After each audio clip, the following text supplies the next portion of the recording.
Buenas tardes a todos. Vamos a continuar con la última clase de fisiología renal.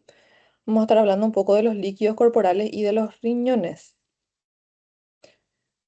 Importancia del equilibrio de los líquidos corporales. Nosotros sabemos que nuestro cuerpo está formado mayormente por agua y que esa agua se distribuye entre distintos compartimientos, dentro de las células, fuera de las células, en la sangre, por ejemplo. Y para que todo funcione de forma correcta, el cuerpo tiene que mantener tanto el volumen como la composición de los líquidos corporales dentro de rangos que estén normales. No valores fijos, pero sí que sean relativamente constantes. Por eso decimos que el cuerpo busca mantener la homeostasis, un equilibrio dinámico, ¿verdad? Si por algún motivo ese equilibrio se rompe, el equilibrio dinámico se rompe, por ejemplo, perdemos más agua o perdemos más sodio del que deberíamos.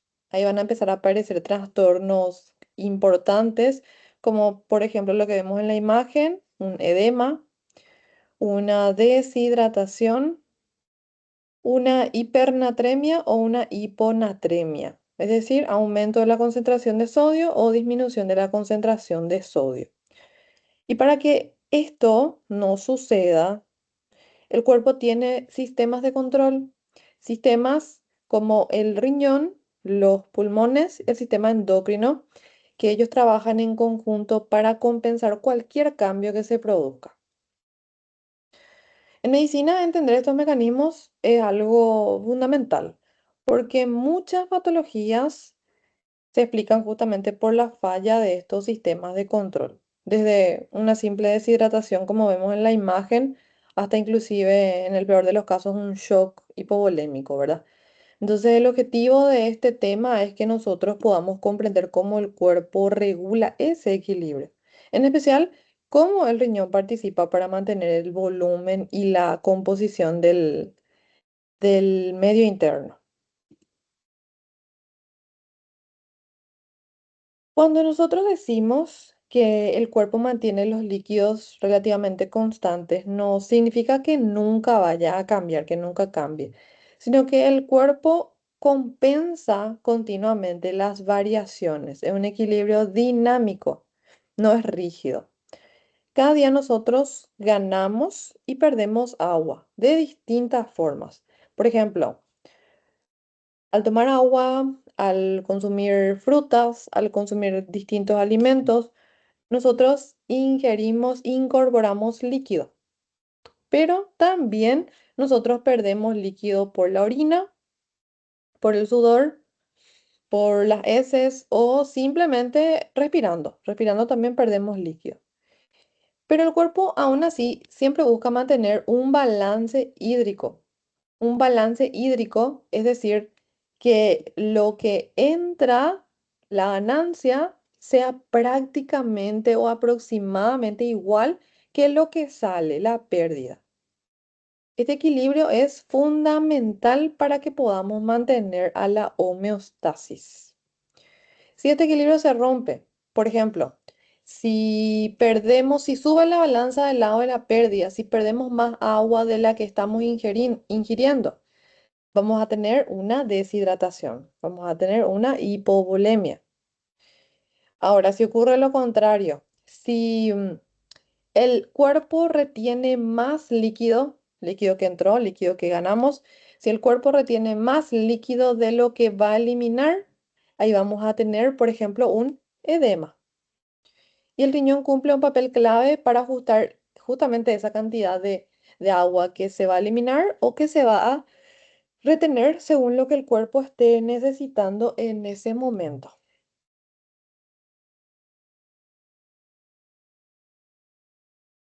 Sobre la ingesta diaria de agua, el agua que llega a nuestro cuerpo no viene solamente de lo que del agua que nosotros tomamos, ¿verdad? En realidad, nosotros tenemos dos fuentes principales. Una de ellas es el agua que ingerimos de forma directa, el líquido, sea agua, sea té o ya. sea tereré, sea chimarrón, sea jugo, suco, sea de los alimentos inclusive el agua a la ingesta directa. Esto es de aproximadamente 2100 ml por día, aproximadamente. Pero también tenemos el agua metabólica, el agua que nuestro cuerpo mismo produce por medio de la oxidación de nutrientes, especialmente los hidratos de carbono. Los hidratos de carbono son los nutrientes preferidos para la obtención de esta agua metabólica. ¿Por qué? Porque la glucosa se oxida para obtener la energía del cuerpo y al hacer esa oxidación, al producir esa oxidación, se forma agua como producto final. Eso va a ser contenido que van a ver el siguiente semestre en bioquímica.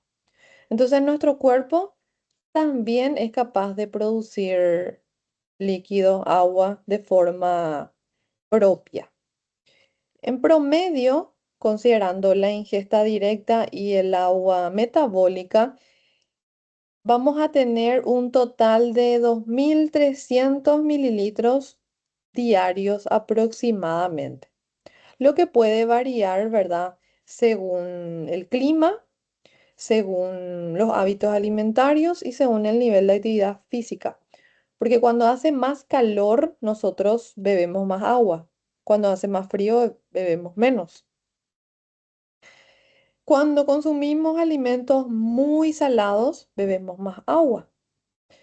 Cuando hacemos una actividad física muy intensa, también tendemos a beber más agua. Por eso depende, este valor va a depender otra vez de otros factores, pero es un valor promedio, ¿verdad? Y una curiosidad es que, por ejemplo, animales del desierto como los canguros, los camellos, en estos animales que no tienen una disponibilidad de agua todo el tiempo, así como nosotros, ellos obtienen el agua principalmente desde su metabolismo, el agua metabólica. Ellos metabolizan sobre todo la grasa que tiene, por ejemplo, el camello acá en su joroba, se va a metabolizar y se va a producir el agua. Esa agua es lo que permite que ellos sobrevivan varios días con una mínima ingesta de líquido. A diferencia de nosotros que nosotros tenemos una facilidad en el aporte, ¿verdad? Por eso esta fuente de agua es una fuente secundaria, pero para ellos no, para ellos al contrario. Eso es una curiosidad nomás.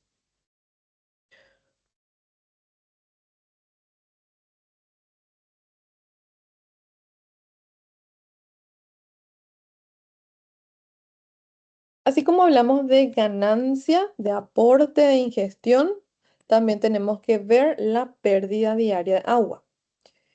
Y acá vamos a ver una pérdida que es una pérdida insensible, una pérdida que ocurre sin que nosotros nos demos cuenta.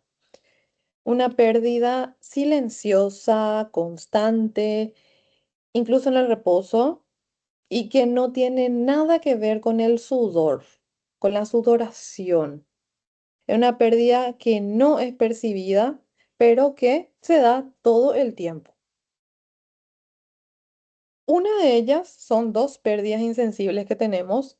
Una es la evaporación por las vías aéreas.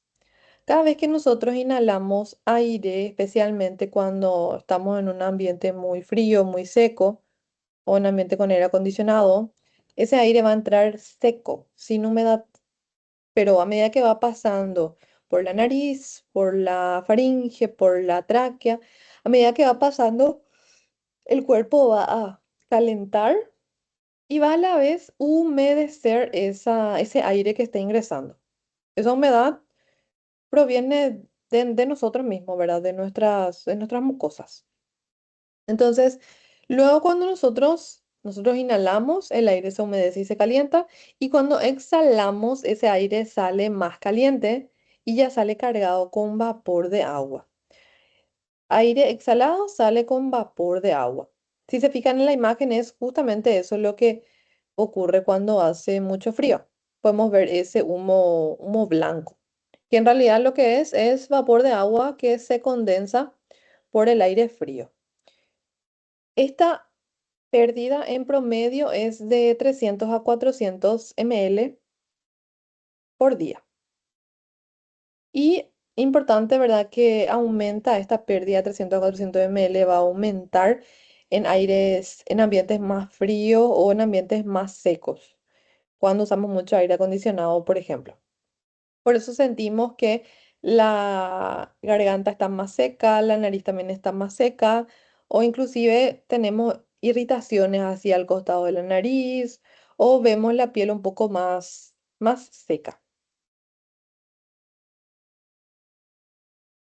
Otro tipo de pérdida insensible de agua, porque les dije que son dos. Este es el primero, evaporación por vías aéreas, y el segundo va a ser la difusión a través de la piel o pérdida transepidérmica.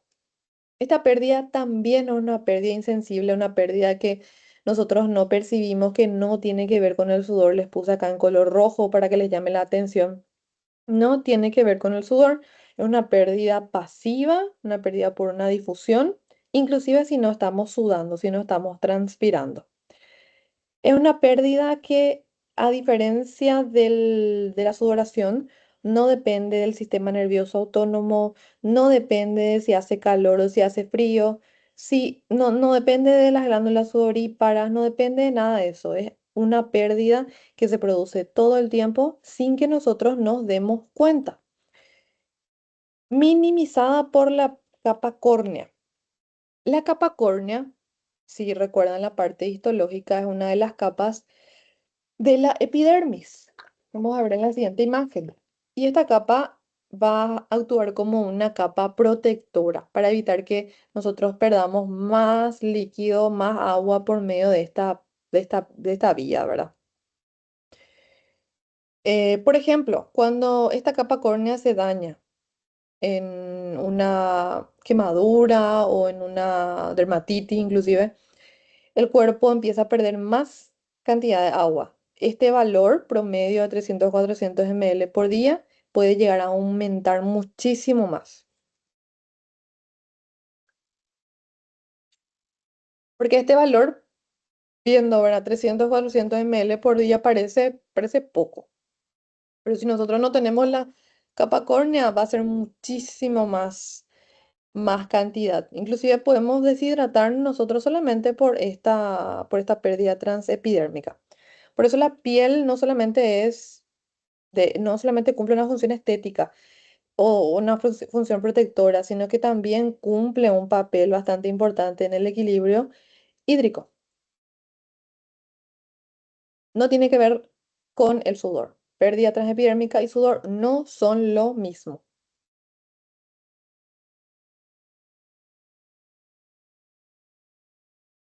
Acá podemos recordar las capas de la piel, empezando por la epidermis. Luego tenemos por debajo a la dermis, al tejido subcutáneo y a la capa muscular.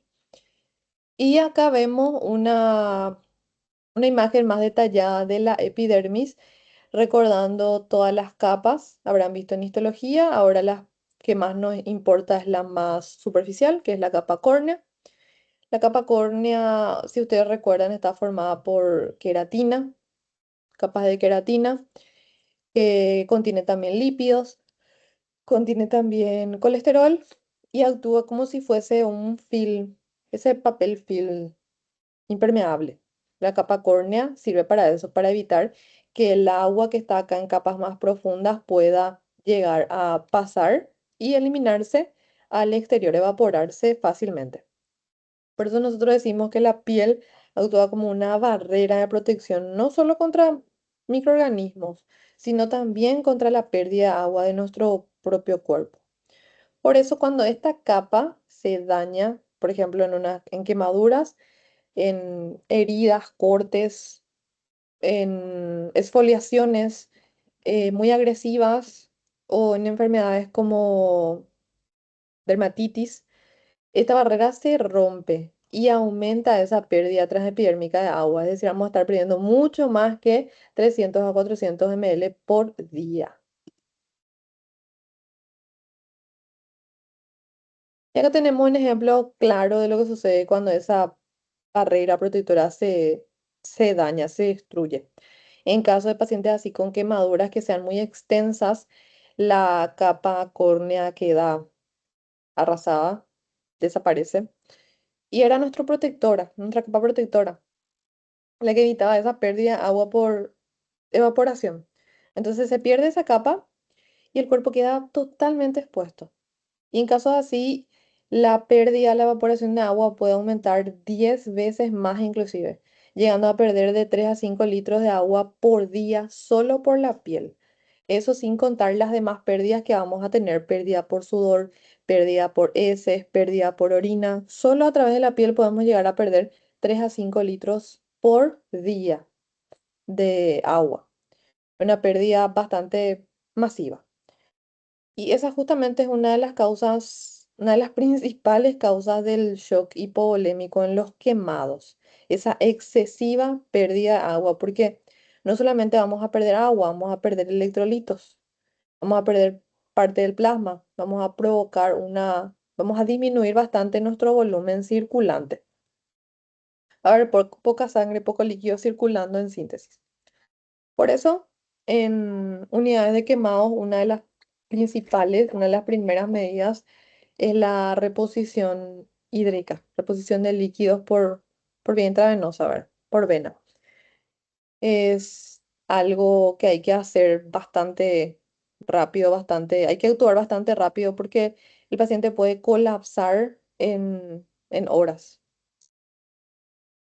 Entonces, para que llevemos en cuenta que la piel no solamente es barrera frente a microorganismos, sino que también impide que nos deshidratemos.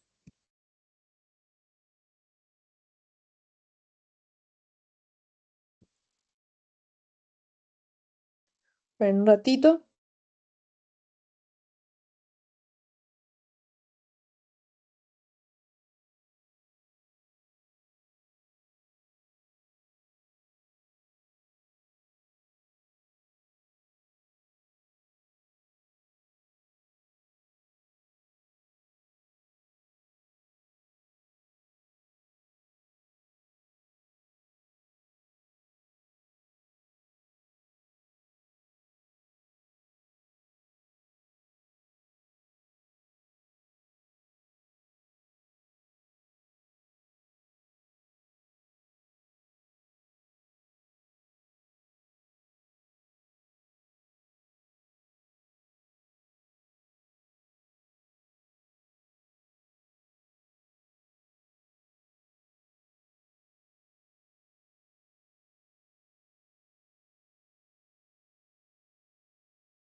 bueno, hasta ahora estuvimos viendo pérdidas que ocurre sin control, sin percibir, mejor dicho.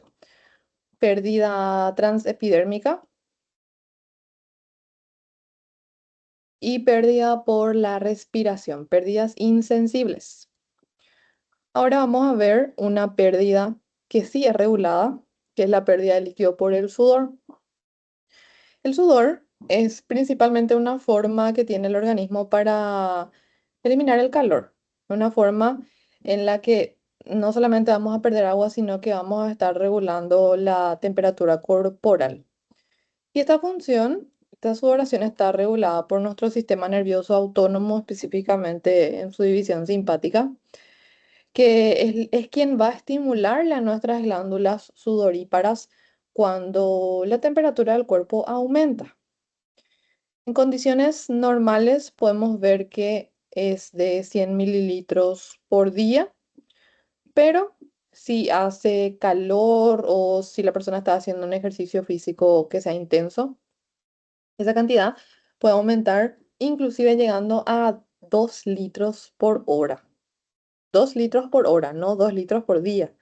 Entonces, ¿qué le llama la atención ese aumento de pérdida de líquido por sudor en caso de ejercicio o de ambiente muy caluroso? Ahora, si esa pérdida normal de 100 ml por día no se compensa tomando agua, vamos a tener una deshidratación rápida y con ella un aumento de la osmolaridad plasmática. Esto va a hacer que se active nuestro centro de la sed, que está ubicado en el hipotálamo, y se va a liberar la hormona antidiurética, la vasopresina o la ADH, ¿verdad? Para poder hacer que el riñón se encargue de retener más agua. Entonces, esta es nuestra pérdida de líquidos por sudor. Pérdida de líquidos por heces. Normalmente podemos perder por día 100 mililitros a través de las heces. Como saben ustedes, el lugar, la porción del aparato digestivo encargado de reabsorber sobre todo agua y electrolitos es el intestino grueso. Por eso, el intestino grueso se encarga de reabsorber esa agua que llega desde el intestino delgado a través de las heces. Y por eso nuestras heces por lo general son sólidas o semisólidas, ¿verdad? Pero, por ejemplo, cuando aparece la diarrea. Cuando aparece la diarrea, nuestro tránsito intestinal se acelera demasiado, tanto que no hay tiempo suficiente para que el agua se reabsorba, porque el, la materia fecal, porque en ese punto ya se forma la materia fecal, va a ir avanzando y tiene que permanecer una cierta cantidad de tiempo para darle espacio al intestino grueso de que él pueda absorber esa agua. Si pasa demasiado rápido, el intestino grueso no tiene el tiempo suficiente y terminamos reabsorbiendo poca agua, perdiendo más cantidad de litros por día. Por eso la pérdida, esta pérdida de 100 ml por día, aumenta mucho más en diarrea, llegando a ser varios litros de agua por día, conllevando a una deshidratación y muchos otros cuadros clínicos, ¿verdad? Como alteraciones en el pH, una acidosis. Y eso es justamente lo que hace que la diarrea sea muy peligrosa, sobre todo en los niños y en los ancianos. Ellos pierden muy fácilmente los líquidos. Acá podemos ver una escala llamada escala de Bristol. La escala de Bristol, si nos fijamos, evalúa el aspecto, la consistencia de las heces. Si vemos el tipo 1 y el tipo 2, son heces que se ven duras, que se ven secas, que son típicas de estreñimiento. Estreñimiento es una situación en la que se absorbió demasiada agua ya. Perdemos menos agua. ¿Dónde se hace agua? El cuerpo absorbió. En esos casos tenemos este tipo de heces. Recuerden en los casos de estreñimiento. Estreñimiento, exceso de absorción de agua. Pero ¿por qué el cuerpo está absorbiendo exceso de agua? Porque estamos deshidratados. Porque no estamos teniendo un aporte continuo, un buen aporte, un aporte suficiente de agua. Entonces el cuerpo no puede agarrar y perder más líquido. Tiene que tratar de mantener todo lo que pueda. Y esta es la consecuencia, ¿verdad? Que las heces salgan así, secas, duras, como bolitas. Y si miramos el otro extremo, el tipo 6 y tipo 7, son más sólidas. Un caso de diarrea, por ejemplo. En este caso, nuestro tránsito intestinal se volvió muy rápido, no dio tiempo para que el intestino grueso absorba suficiente el agua. Tenemos una absorción insuficiente y las heces se vuelven más líquidas, menos, menos consistentes, menos duras, menos sólidas, ¿verdad?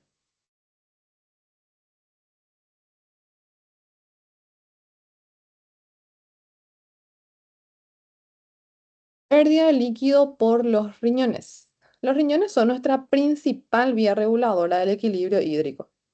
A través de la orina nosotros eliminamos el exceso de agua y de electrolitos, pero también podemos ajustar cuánto líquido, cuánta agua vamos a conservar según las necesidades del organismo. En promedio, 1400 ml por día perdemos por esta vía, pero este valor puede variar muchísimo. Por ejemplo, una persona que esté deshidratada puede producir apenas medio litro de orina por día. Y alguien que esté muy hidratado puede producir hasta 20 litros de orina por día. Totalmente abismal la diferencia, ¿verdad? Entonces, esto lo que nos muestra es la capacidad que tiene el riñón de regular la pérdida o la reabsorción de agua, según lo que estemos necesitando, todo para mantener la homeostasis, ¿verdad?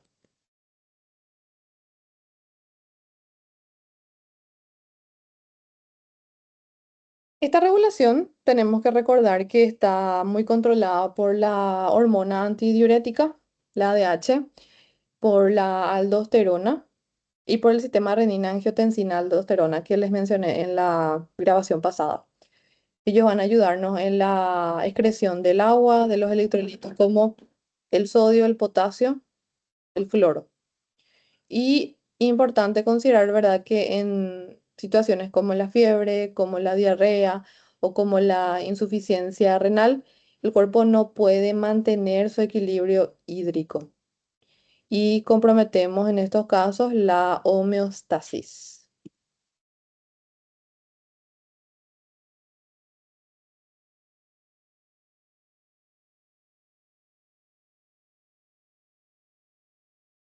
Acá podemos ver en la imagen cómo varía el cuadro clínico según la gravedad de la deshidratación.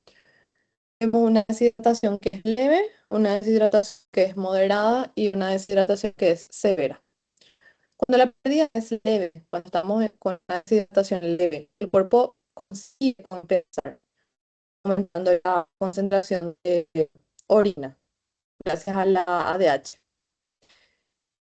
En esos casos podemos tener sed leve, orina más concentrada. Pero si la pérdida continúa, si la pérdida de líquido continúa y nuestra deshidratación empeora, cae la bulimia y vamos a empezar a tener signos como oliguria, vamos a tener las mucosas secas, podemos tener mareo, podemos tener hipotensión ortostática, que es un tipo de es un mareo que se da cuando nos levantamos de una silla o de la cama muy rápido y no se regula rápidamente la presión arterial. Ahora, si esta pérdida, si esta deshidratación no se corrige, podemos llegar a una deshidratación que es severa, en donde el paciente puede incluso llegar a un shock hipovolémico.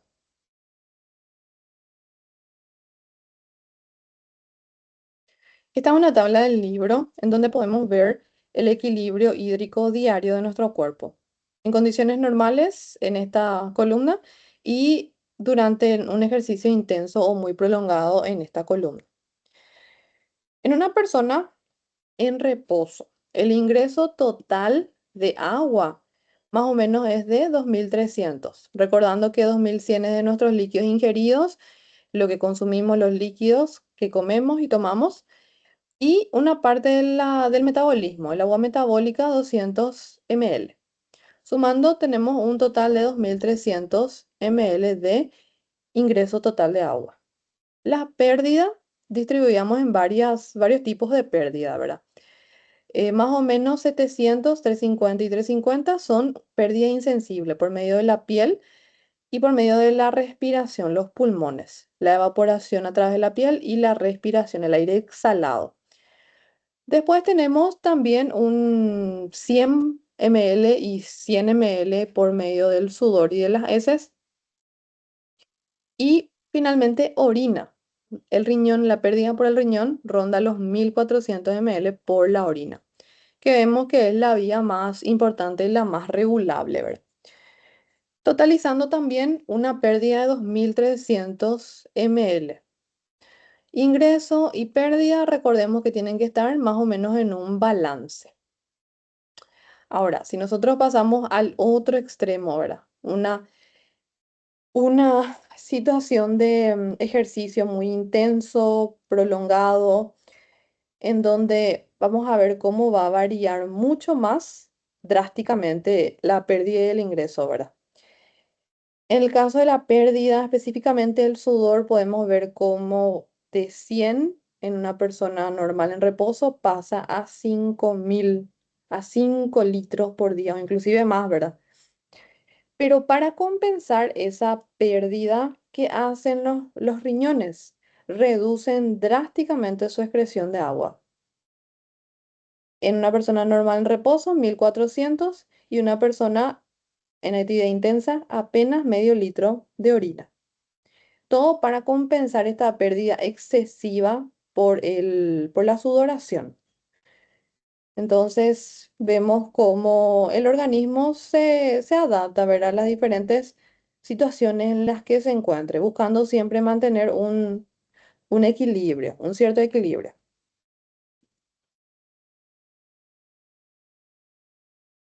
Esta parte es un contenido que ya vimos en las primeras clases.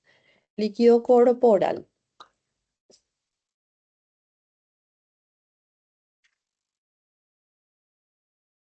Más de la mitad de nuestro cuerpo, como vemos en la imagen, es agua. Un adulto promedio de 70 kilos tiene en total unos 42 litros de agua aproximadamente, 60% de su peso corporal. Pero este porcentaje no es fijo, es un promedio, no es fijo porque varía o puede variar de forma fisiológica según la edad, según el sexo y según la constitución física.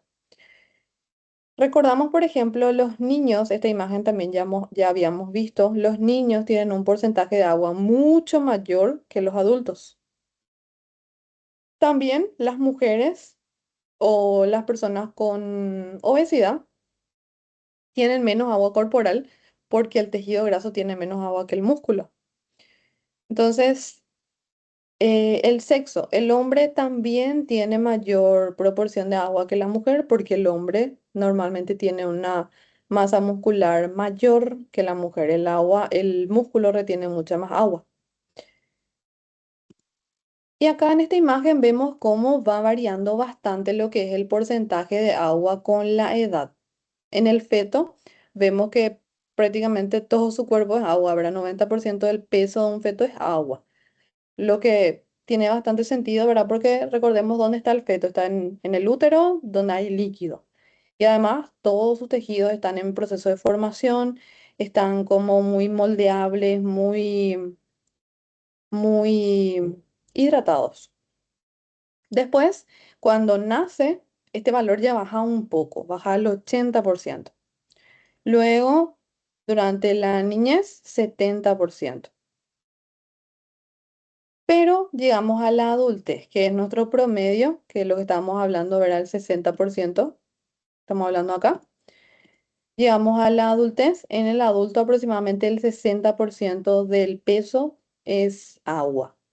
Y en el anciano vemos cómo eso disminuye muchísimo más, llegando al 50% inclusive, porque con la edad va aumentando nuestra predisposición a retener, a aumentar la grasa, el tejido adiposo y disminuimos la masa muscular.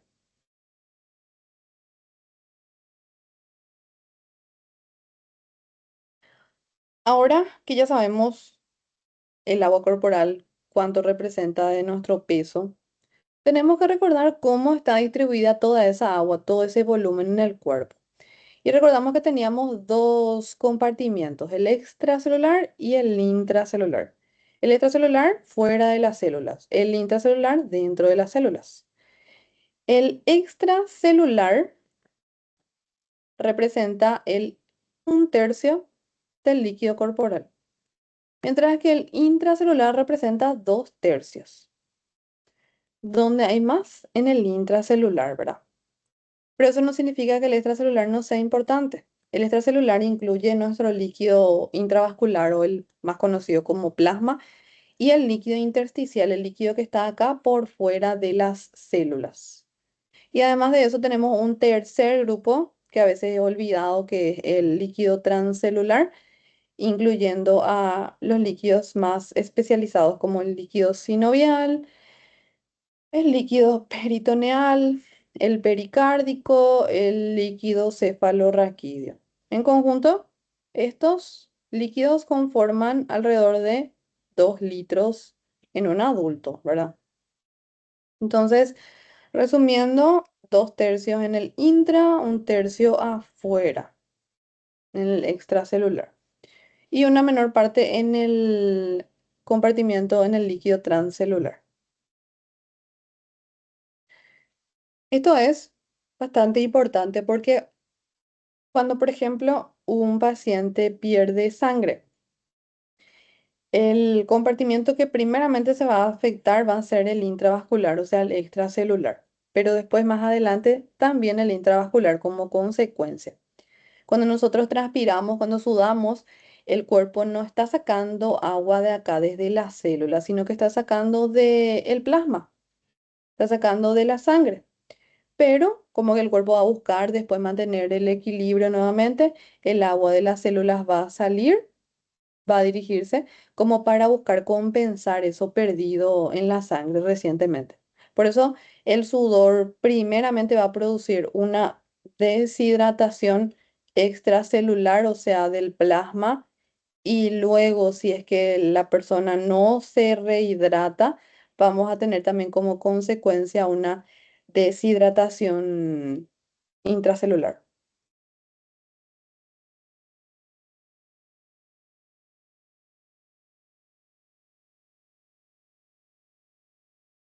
Bueno, vimos que el agua corporal total representa aproximadamente unos 42 litros, aproximadamente el 60% del peso corporal. De esos 42 litros vamos a tener 28 litros dentro de las células en el intracelular y vamos a tener lo restante 14 litros en el extracelular, líquido que está fuera de las células.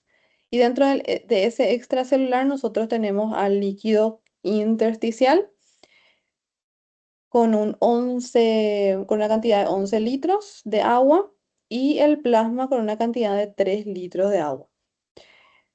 Pero estos valores no son así fijos, porque recordemos que estamos en un balance dinámico, que hay un intercambio constante entre un y otro compartimiento. Por ejemplo, si nosotros perdemos líquido del extracelular por el sudor, por la diarrea o por la hemorragia, en el caso del plasma, el agua que está acá en el intracelular va a empezar a salir hacia el exterior, ¿verdad? Para poder compensar esa pérdida que tuvimos en en el extracelular. Recuerden la palabra de regulación dinámica. Dinámica es esto.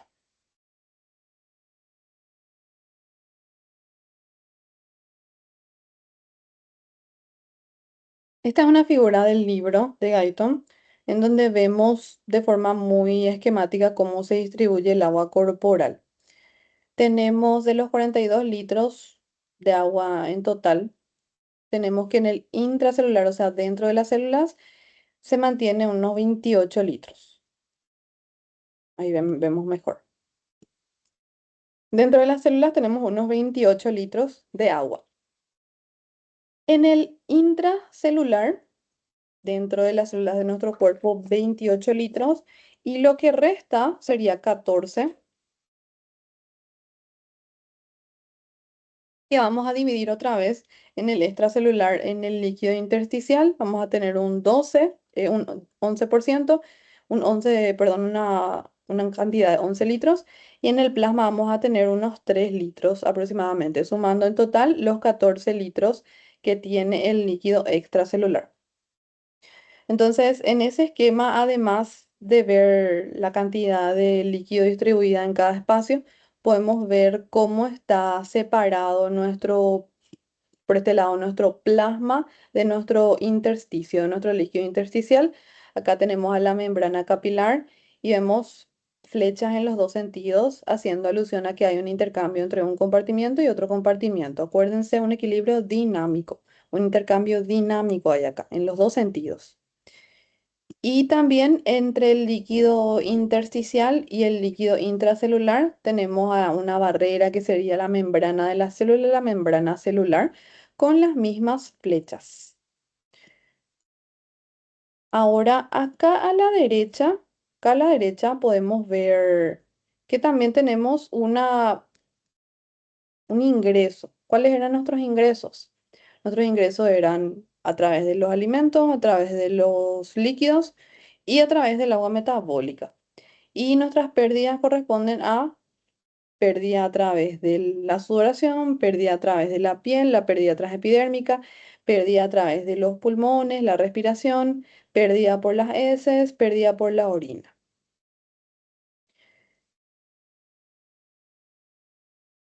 Y acá podemos ver en el libro también tenemos una imagen que nos muestra la composición de los iones en cada compartimiento.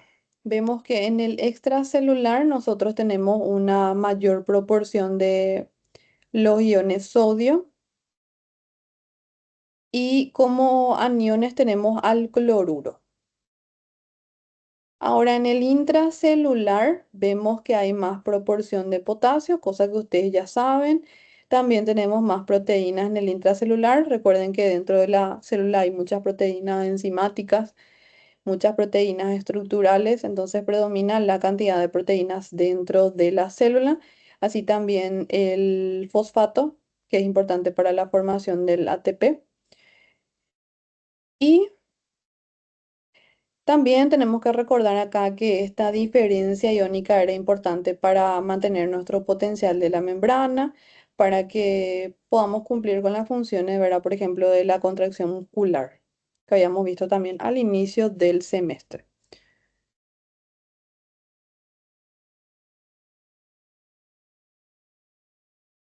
Este también era un cuadro que ya mencionamos al inicio del semestre con las variaciones en los iones, ¿verdad? Dentro y fuera de la célula.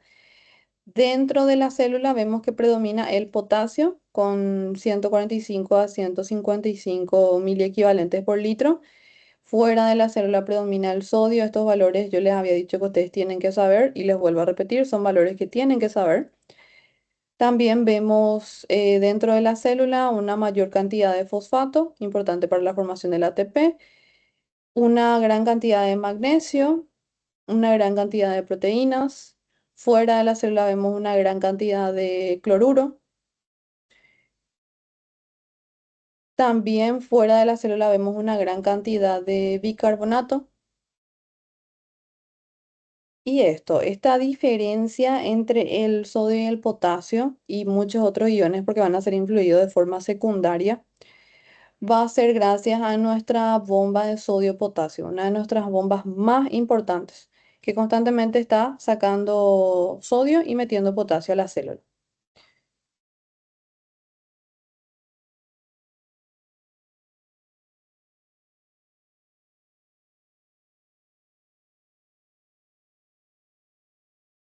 Esto también yo les había comentado ya que es muy importante saber esos valores, ¿verdad? Porque si, por ejemplo, el sodio en el plasma sube demasiado, mucho más que este valor de 145, en el caso de nuestras células del cerebro, se van a deshidratar.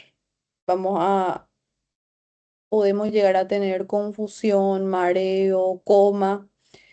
En caso de que baje, también vamos a tener en el potasio, ¿verdad? El potasio en caso de que aumente, podemos llegar a tener problemas a nivel del corazón, podemos tener arritmias. El corazón se va a volver mucho más excitable y podemos tener arritmias graves. Entonces se van a comprometer la función neuromuscular, la función cardíaca, porque también recordemos que el sodio era importante para la despolarización de las células.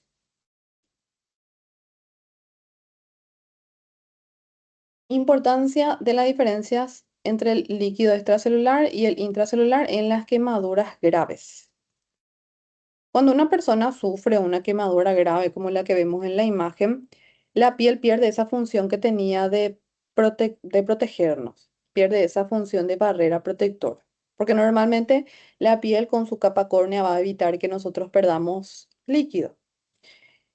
Pero cuando estamos ante una quemadura y esta barrera se rompió, empieza a haber una fuga masiva, una pérdida significativa de líquidos del extracelular hacia los tejidos que están dañados, ¿verdad?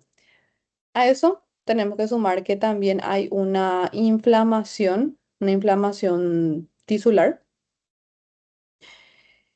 facilitando que se pierdan más líquidos todavía hacia los tejidos quemados.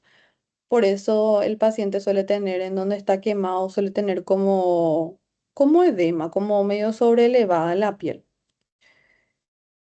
Ahora también se reduce, verá, el volumen del líquido extracelular causando una hipotensión y en el peor de los casos, verá, llegando a un shock hipovolémico por la pérdida excesiva de líquidos. Células dañadas también, al destruirse las células de la piel, ¿verdad? Liberan el potasio que está mayormente en el líquido intracelular, se libera todo al extracelular, causando hiperpotasemia, aumentando demasiado la concentración de potasio en el extracelular, causando como consecuencia afectaciones en el corazón, por ejemplo, arritmias, que pueden llegar a ser potencialmente peligrosas.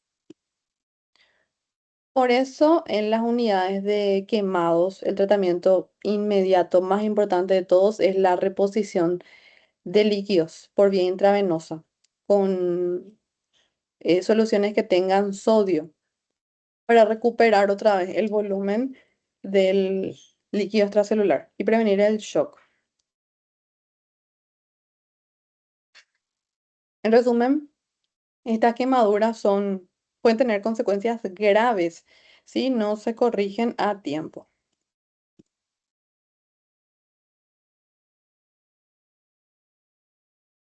Ahora con respecto a la insuficiencia renal crónica, ¿por qué es importante que haya diferencia entre el líquido extracelular y el extracelular?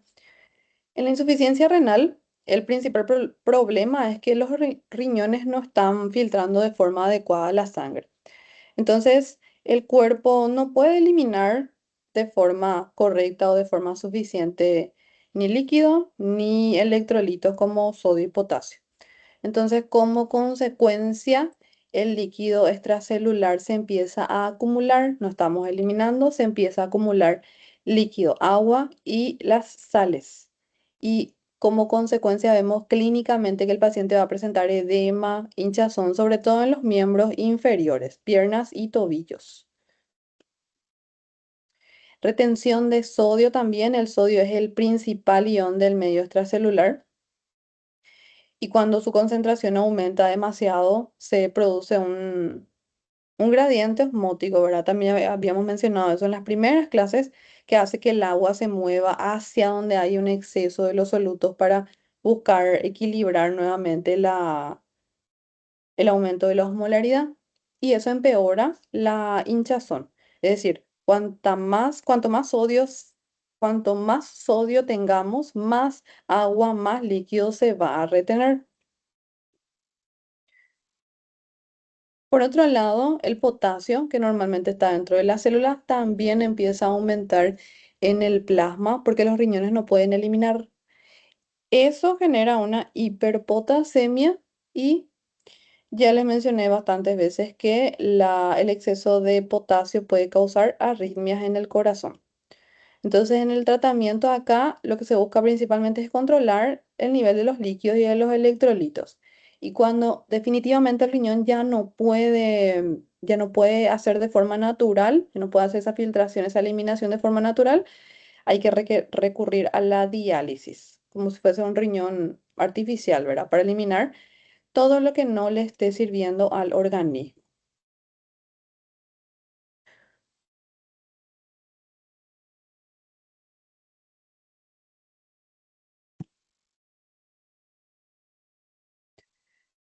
Nuestro cuerpo busca constantemente mantener un equilibrio entre los dos compartimientos, entre el intra y el extracelular. El movimiento de agua entre los espacios, la ósmosis, ¿verdad? Va a depender del efecto osmótico, es decir, la cantidad de los solutos que haya, el nivel de los solutos, la concentración de los solutos que haya en cada uno de estos espacios, en el intra o en el extracelular. El que más va a influir, el soluto que más va a influir en esto va a ser el sodio. El sodio es el principal. Como que el sodio no puede entrar de forma fácil a la célula, lo único que él puede hacer es atraer el agua hacia donde se encuentra en mayor concentración. Por eso por eso si el líquido extracelular tiene más sodio, el agua se va a mover fuera de la célula buscando equilibrar esa concentración. Un ejemplo simple. Una persona que consuma mucha sal o que pierda agua por deshidratación, en esos dos casos aumenta mucho la concentración de sodio en el extracelular. Como consecuencia, el agua del líquido intracelular sale de las células para intentar compensar esa pérdida, ese exceso de sodio, perdón. Y la célula se va a terminar encogiendo, se queda así toda arrugadita. En cambio, si hay poco sodio afuera, el agua va a buscar entrar, si hay poco sodio afuera y más sodio dentro de la célula, el agua va a buscar entrar a la célula y la célula se va a terminar hinchando, lo que también, hinchando, ¿verdad? Inflando más o menos. Lo que también es peligroso porque la célula puede llegar a explotar. Entonces, este balance es esencial para mantener la forma y la función de nuestras células.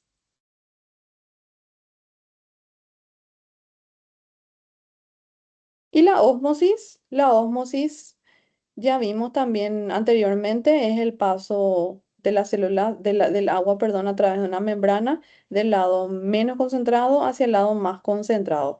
El agua siempre busca equilibrar, siempre busca disminuir la concentración de los solutos, disminuir esa, como vemos acá en la imagen, acá tenemos menos, acá tenemos más, y el agua fue en dirección a donde hay una mayor concentración de solutos buscando equilibrar esta concentración aumentada.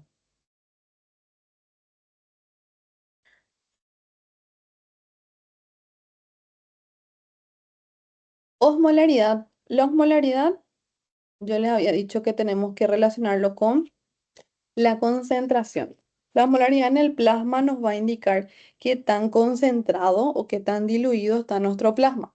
Es decir, cómo está la proporción entre el líquido, entre el agua y los solutos. Solutos como sodio, solutos como glucosa, por ejemplo.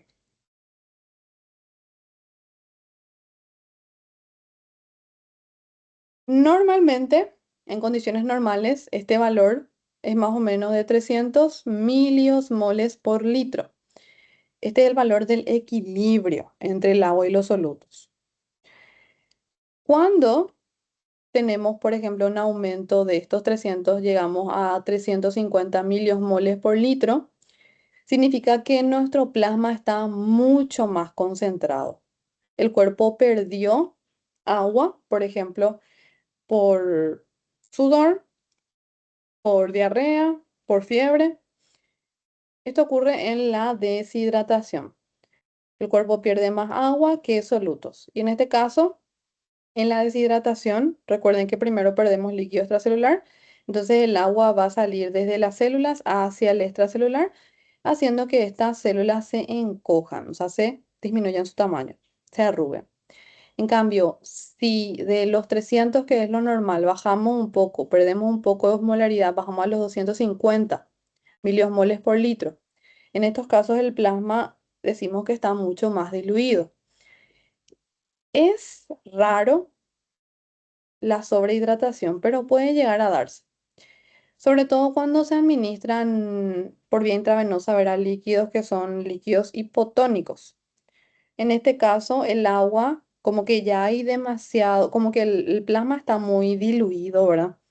Hay más líquido, hay más solutos dentro de la célula que fuera. El agua busca ingresar a la célula se hincha y como consecuencia termina causando una hiponatremia. Entonces el cuerpo busca mantener el valor cerca de 300 miliomoles por litro para conservar nuestro equilibrio y evitar que la célula se deshidrate o también que se sobrehidrate y aumente mucho su tamaño.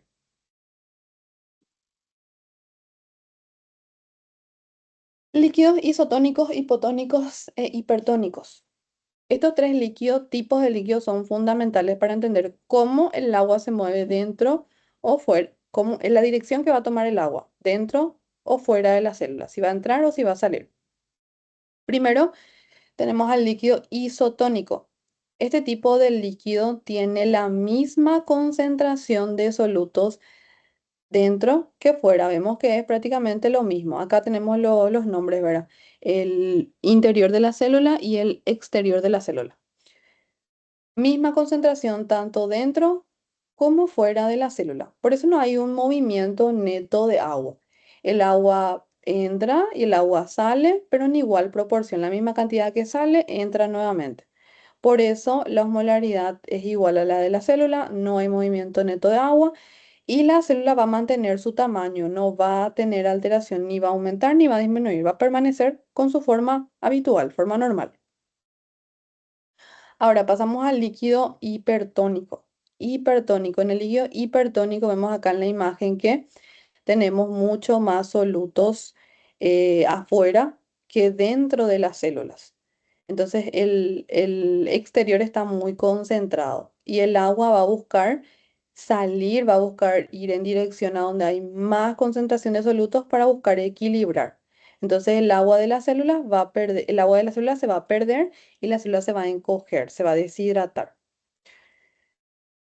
Esto, por ejemplo, puede llegar a pasar si se administra una solución hipertónica por error o si el paciente está muy deshidratado. Y por último tenemos al líquido hipotónico. Líquido hipotónico, como vemos acá, hay menos solutos afuera que dentro de la célula. Entonces el agua busca entrar al interior de la célula se hincha con el riesgo de romperse, lo que es la lisis celular, ¿verdad? Entonces, la dirección que va a tomar el agua, la dirección de la ósmosis va a depender siempre de la concentración de solutos. El agua va a dirigirse hacia donde hay más solutos, de mayor a menor concentración de solutos, para buscar equilibrar ambos lados. Acá vemos lo mismo, como una célula reacciona si le introducimos en un medio isotónico, misma concentración a ambos lados, no cambia la forma de la célula. Si introducimos la célula en un medio hipertónico, el líquido del interior de la célula sale al exterior y la célula disminuye su tamaño, se encoge, se deshidrata. Y si en lugar de hipertónico el líquido es hipotónico, es decir, hay más solutos dentro que fuera, el líquido intenta ingresar al interior de la célula y la célula se hincha. Acá lo mismo, pero aplicado a los glóbulos rojos.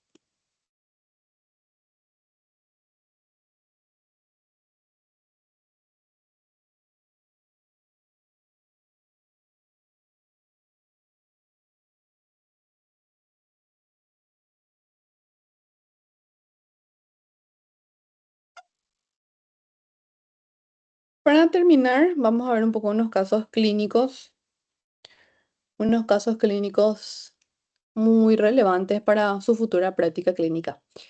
Tenemos un caso de un paciente con vómitos y diarrea intensa que viene con mucosas secas, viene con hipotensión y viene con taquicardia. Los análisis muestran pérdida de agua y pérdida de sodio en proporciones similares. ¿Qué solución conviene administrar? ¿Una solución que sea isotónica, una que sea hipotónica o una que sea hipertónica? Entonces acá tenemos que pensar, ¿verdad? Que cuando tenemos una pérdida de agua, pérdida de sodio proporcional, perdemos tanto agua como solutos. La osmolaridad de nuestro plasma no se va a alterar de forma tan significativa. Más lo que va a disminuir sería nuestro volumen, pero nuestros solutos se mantienen dentro de su rango normal. Entonces vamos a mantener más o menos los 300 miliosmoles por litro. Este tipo de deshidratación es una deshidratación isotónica. Perdimos tanto agua como solutos en proporciones similares. Acá tratamos con soluciones que sean isotónicas. Soluciones como por ejemplo el cloruro de sodio, el suero fisiológico. Suero fisiológico es el suero que es al 0,9% de este. O también puede ser con el Ringer lactato. Estas, las dos soluciones, los dos tipos de suero, tienen una osmolaridad similar al plasma. Por eso se llaman fisiológicos, soluciones fisiológicas.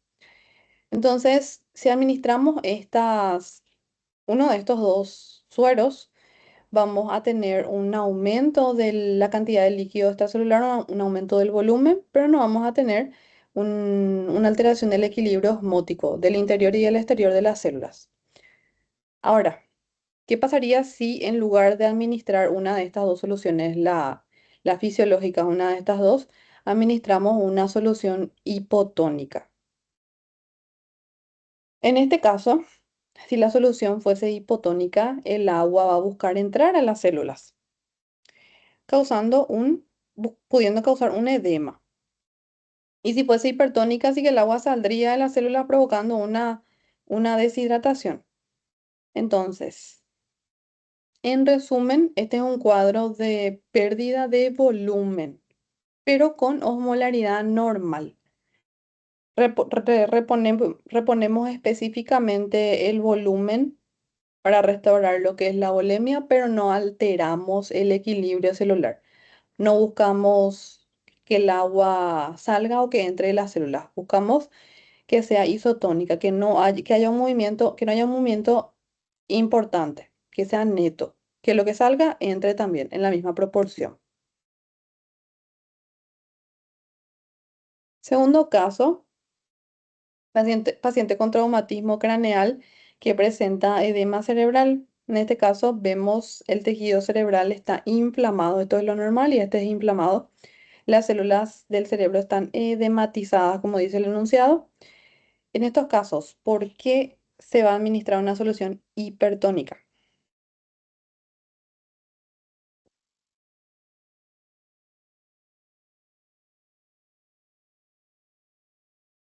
En este caso, el tejido nervioso, las células del cerebro están inflamadas, están edematizadas, están con mucho líquido en su interior. Entonces acá la situación es contraria. Acá hay un aumento del líquido intracelular. Yo necesito que ese líquido dentro de las células pueda salir. Recordando que el líquido busca equilibrar. En este caso, por eso vamos a administrar una solución hipertónica porque yo necesito que el medio se vuelva hipertónico, que haya un aumento en la concentración de los solutos afuera para que el líquido del interior de las células salga hacia afuera para equilibrar ese aumento de la osmolaridad, el aumento de los solutos. Por eso usamos un líquido, una solución que sea hipertónica, como vemos acá, cloruro de sodio al 7,5%. Pero esta reposición tiene que ser lenta, no puede ser muy rápida la corrección de la osmolaridad, porque si no podemos llevar a complicaciones graves, complicaciones neurológicas, como por ejemplo una que se llama mielinolisis pontina. Mielinolisis. Lisis, destrucción de la vaina de mielina del tejido nervioso. Entonces el paciente va a tener bastantes problemas, ¿verdad? Para moverse, para hablar, va a tener rigidez, inclusive puede tener coma. Por eso que la corrección acá tiene que ser bastante lenta, bastante gradual. Bueno, ¿por qué administramos hipertónica? Porque necesitamos que el líquido del interior salga. Entonces necesitamos que nuestro medio esté con una alta concentración de solutos. ¿De dónde van a venir los solutos? De la solución del cloruro de sodio al 7,5%. Si llegamos a administrar una solución isotónica no va a cambiar la osmolaridad. Entonces, no va a producir movimiento de agua entre los compartimientos. No vamos a conseguir reducir el edema con una solución isotónica. No vamos a conseguir mejorar con este tipo de suero, básicamente. Si es isotónica, si es la fisiológica. Ahora, si la solución es hipotónica, ahí ahí va a pasar lo peor. Ahí vamos a empeorar mucho más todavía nuestro edema cerebral. Es totalmente contraindicado porque ahí el agua va a entrar mucho más hacia las células, aumentando el tamaño de las células, aumentando la compresión en el cerebro, compresión de estructuras vasculares, estructuras nerviosas, o sea, es mucho más peligroso. En resumen, cuando hay edema cerebral, lo que buscamos es sacar agua del interior de las células y para eso utilizamos una solución que sea hipertónica. Y por último, después de una fiesta, una persona refiere dolor de cabeza, boca seca, mareos y mucha sed. No comió ni tomó agua mientras ingería alcohol. En las horas siguientes, orina en exceso y al día siguiente se siente deshidratado. ¿Qué tipo de desequilibrio presenta? Isotónico, hipertónico, hipotónico y qué tipo de solución conviene para rehidratarlo.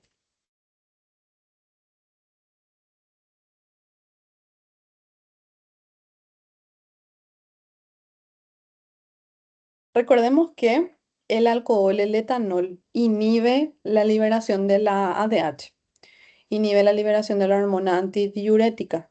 Entonces los riñones empiezan a eliminar mucho líquido. Empezamos a tener poliuria, por eso todo el tiempo nos vamos al baño. Pero con esa poliuria nosotros no tenemos una pérdida proporcional de solutos, perdemos más agua, agua libre.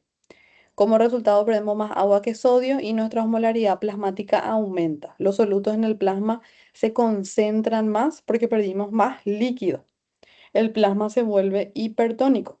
El agua dentro de las células va a buscar salir para para volver al equilibrio. Entonces vamos a tener una deshidratación celular. Por eso el paciente tiene mucha sed, por eso siente la boca seca, las mucosas están secas, tiene el dolor de cabeza, tiene el mareo, tiene la fatiga, son todos síntomas de que hay una deshidratación hipertónica por causa del aumento de la osmolaridad plasmática. Yendo a la pregunta, ¿qué tipo de desequilibrio presenta? ¿Qué tipo de solución conviene para rehidratarlo? En este caso, nuestra deshidratación es de tipo hipertónica.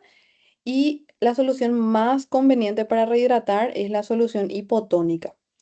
Por ejemplo, el agua, agua así normal o la solución glucosada al 5%. Acá lo que vamos a hacer es reponer el agua que se perdió, sin agregar más solutos.